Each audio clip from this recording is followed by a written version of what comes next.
أعوذ بالله من الشيطان الرجيم بسم الله الرحمن الرحيم mbokki jullit yi mbokki taalibe yi assalaamu aleykum wa rahmatullahi taala wa barakaatuhu gannaaw bi sante borom bi subhaanahu wa taala julli si yonent bi sallallahu alayhi wa sallam ñu ngi leen di nuyu ñu indilaat leen naafila guddig weeru koor gi waaye ñu leen di fàttaliwaat hadiis bu am solo bi yonent bi sallallahu alayhi wa sallam waxoon moom sallallahu alayhi wa sallam ne man saama ramadaana imaanan wa ihtisaaban xuffira lahu maa taqaddama min zanbihi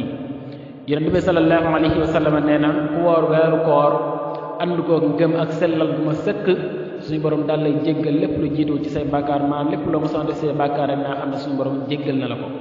kon tey di guddi fukkeel ak ñeent ku ci julli juróom-ñetti rakan bi ci nekk fatiha benn yoon ak isaa jaa juróom-ñaari yoon mel na ni ku saraxe junne diinaar goral junne jaam leela junne ñu xiif te dees na nangu ak julleem ak kooram te dees na ko musal ci ayu àddina ak alaaxira yépp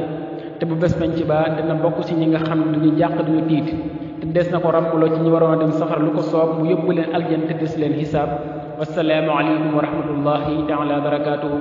wa kammilan kulla ma nanhu naqsuduhu wa habdana kulla ma naqtaaru yallah